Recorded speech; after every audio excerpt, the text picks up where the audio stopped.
this is Munson with Munson Music. I'm going to talk about how you can play a song by Rod Stewart called Maggie May. And it starts out with this cool little intro around a D major chord. When we play D major, first finger goes to the G on the 2nd fret, second finger on the high E 2nd fret, and third finger on the B string on the 3rd fret. And if you strum the D string to the high E string, that sounds a D major chord and it sounds really happy. Now you may also want to think about lifting off the 2nd finger and making that a D suspended 2nd, or adding in the pinky on the high E 3rd and kind of making that a D suspended chord. That way you can kind of say some things around the D chord. And then from the D on the intro, we go to an E minor chord. When we play E minor, first finger goes to the A on the 2nd fret, second finger on the D string 2nd fret, and if you strum all those together, that sounds an E minor chord and it sounds really sad. Now you may also want to add in the 3rd finger on the B string 3rd, pinky on the high E 3rd, and make that an E minor 7 chord. And then from the E minor, we go to a G major chord. When we play G major, first finger goes to the A on the 2nd fret, second finger on the low E 3rd, and third finger on the high E 3rd. And if you strum all those together, that sounds a G major chord and it sounds really happy. Now you may also want to think about putting the 3rd finger on the B string 3rd, pinky on the high E string 3rd, and strum all those together. That's another way you can play your G major through the song. And then from the G, we go back to our D major chord. And we almost kind of repeat that, kind of a D, E minor, G. But you end up with this cool little hit where you may want to do kind of a D with kind of a down, down, and then we go to an A major chord. And when you play A major, first finger goes to the D on the 2nd fret, second finger on the G string 2nd fret, third finger on the B string 2nd fret. And if you strum all those together, that sounds an A major chord and it sounds really, really happy. Now while you're on A's in general, it can be kind of cool to lift off the 3rd finger and make that an A suspended 2nd, or you could add in the pinky on the B string 3rd and make that an A suspended chord. Or you may even want to kind of think about lifting off the 2nd finger and making that an A7 chord. Or you could readjust your fingers and add the pinky in on the high E 3rd and kind of make an A7 that way. Or especially if you're digging on that other G voicing, you can do an A7 sus, where you do first finger on the 2nd, second finger on the D string, or G string 2nd, so D string 2nd, G string 2nd, third finger on the B string 3rd, pinky on the high E 3rd. That sounds an A7 sus. You might kind of dig on that if you're just starting out, to kind of leave the 3rd finger in kind of one place actually through that change. So we tried our whole intro. There's a couple different strummings you may want to think about through the tune. You could work kind of a down idea, kind of an 8 down idea. It could kind of work kind of a D, E minor, G, D, D, E minor, G, and then we kind of have a D with a down, down, and then kind of an A hit. So that's a little weird on the end, kind of D, 2, 3, 4, A, A. And I'm kind of doing it down and kind of killing the strings on that last A for those hits. Kind of D, A. Or one of my favorite strum patterns for a 4/4 like this is down, down, up, up, down, up. So we took the D and just tried that a lot. You'd have down, down, up, down, down, down, up, down, down, up, down, up. Now the weird part is on the last D, A hit, you may want to do the D with kind of a down, down, up, and then hit the A with kind of that 2 down idea. So that might be a little weird. D, down, up, A, A. So we tried our intro that way. You'd have the D, down, up, down, up, E minor, down, up, down, up, G, down, up, down, up, D, down, up, down, up, D, down, up, down, E minor, down, up, G, down, up, D, down, up, A.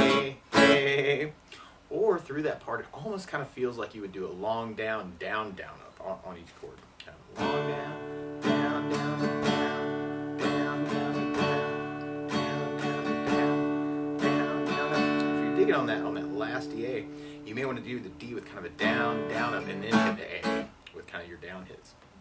So you have D, E minor, G,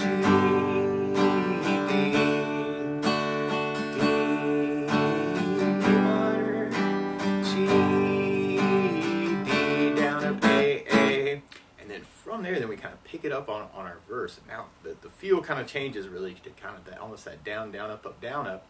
Or another variation of that can be cool is kind of a down, up, down, up, up, down, up, down, up, down, up, up, down, up. And through our main verse, actually, we're mixing up a lot of the chords we just talked about. So we tried our verse with a down, down, up, down, up. You'd have the A, G, B, D, A,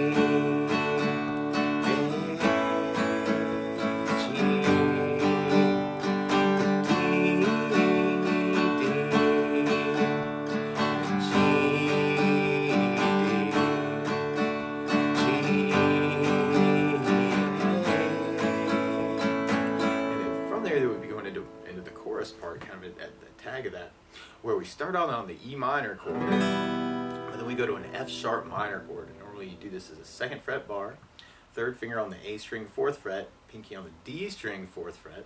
If you strum all those together, that sounds an F sharp minor chord. That sounds really sad. Now you may also want to think about lifting off the pinky and making that an F sharp minor 7. Or another substitute for the F sharp minor could be a D sus / F sharp, where you do 1st finger on the low E 2nd, 2nd finger on the G 2nd, 3rd finger on the B string 3rd, and the pinky on the high E 3rd. That's got the right bass note, so you may want to kind of play around with that for the F sharp minor. And then we go back to our E minor chord, and then from there it's almost like we have an E minor to a D major chord. If you're doing the down, down, up, down, it'd almost be like a down, down, up on each of those chords. And then from there we go back to E minor, and then A major, and then E minor, and then A major, and then E minor. But then we kind of do that halving thing again, kind of from an A major to a G major chord, and then we hit our D major with the whole pattern at the very end. So the weird parts are where we're halving things, and you may want to do just a down, down, up on each of those chords when that happens. Or you could even split the pattern and make it kind of an A with a down, down, up, G with a up, down, up. Or you could do A with a down, down, and then hit the G for the up, up, down, up, and strum patterns. There's a couple different ways you may want to think about halving those chords. But if we tried our chorus with our strumming, we'd have our E minor, F sharp minor, E minor, and then our E minor, D, E minor, A, E minor, A, E minor, and then our A, G, D, D. And from there, we'll be going into our next verse. Now, one other thing I think about adding to the song, though, is bass notes. And a lot of times on that first down, of the down, down, up, down, up, you can throw in a bass note for the chord. So on the A, you'd have the A for the bass. On the G, you'd have low E for the bass. On the D, you'd have the D for the bass. And on the E minor, you'd have low E for the bass. And on the F sharp minor bar, you'd have the low E for the bass. Or the D sus / F sharp would have the low E for the bass. Down, up, down, up. So we tried our next verse with basses. We'd have an A with an A bass, G with low E bass, D with a D bass, or you can mix that up a little bit too with the strumming. A, G, D, G, D,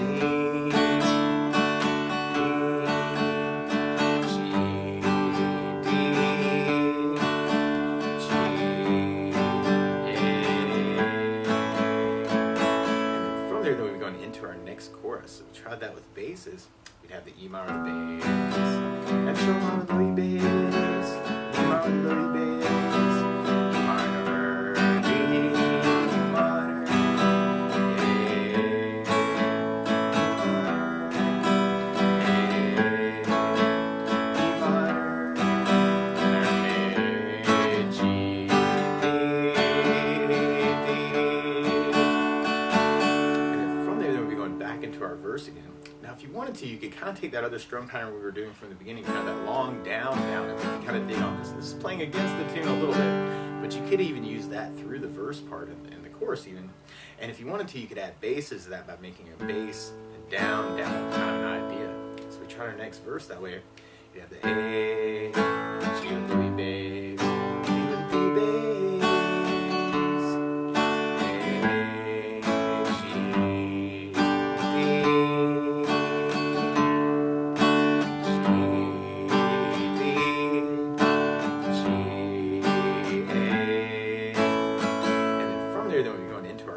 part. We could kind of try that with that same feel, and on the halving parts, you may want to do kind of a bass down, kind of a quicker down, down up kind of on each one. So we have E minor, F sharp minor, E minor, E minor, D, E minor, A, E minor, A, E minor, A, G, D. Like I said, that's playing against the tune a little bit, but that can be kind of cool if you're digging on that. And then from there, then we'll be going into a solo part. And our solo kind of starts off with kind of mixing up a lot of things we talked about. So you'd have the G, A, D, G, E minor, G,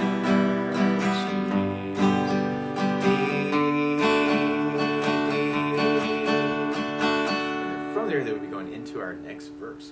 Now, if you know there are licks around these chords too, it can be kind of cool to take those and kind of add them in too. Kind of playing around with the suspended chords or even the hammer-ons into the chord. So you may want to kind of play around with it a little bit and kind of see what you can say with it too. So feel free to take this lesson and embellish it any way you want to.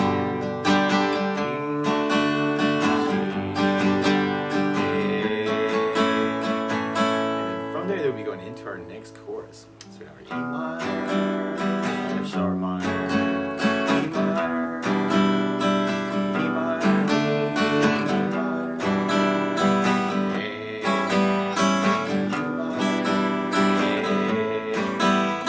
E minor, A, G, D. And then from there, then we go into kind of another solo part. Kind of a G, A, D, G,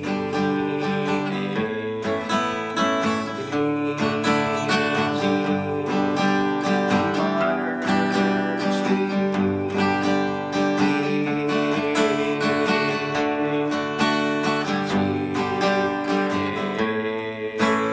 D, G, minor, G.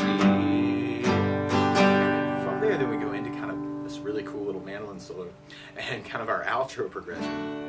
And we kind of start off on the D, and another D, and then our G, and then our D, but then we kind of go into our intro progression of that D, E minor, G, D, and you hear these cool little mandolin solo kind of come in where you could follow 3rd fret on the B string, and then open E, 2nd fret on the high E, 3rd fret on the high E, 5th fret on the high E, 3rd fret on the high E, 2nd fret on the high E, open E, and then 3rd fret on the high E, and then 2nd fret on the high E, and then open E, and then 3rd fret on the B, and then 2nd fret on the G, and then open B, and then we kind of start that over again. So kind of a D, B, E, F sharp, G, A, G, F sharp, E, G, G, F sharp, E, D, D, A, B, D, D, E, F sharp, G, A, G, F sharp, E, G, G, F sharp, E, D, D. Now you could kind of support that with some bass notes too. If you wanted to, you could kind of throw an open D on that first note. And then when you go to the 5th fret on the high E, you could throw in the open E. And then you could go in the 3rd fret on the low E string with the 3 on the high E. And then back to the open D for the 3rd on the B.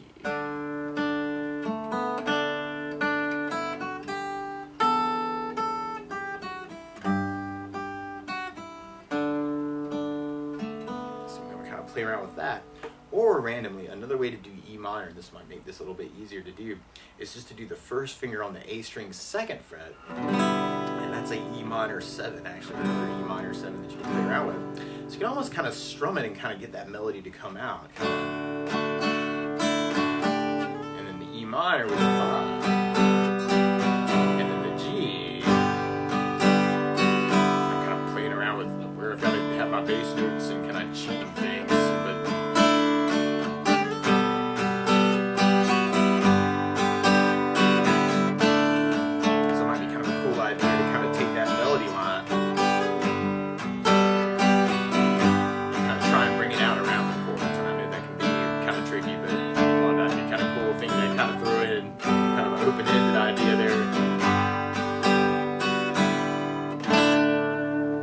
That's the basics of how you can strum through Maggie May by Rod Stewart. So good luck.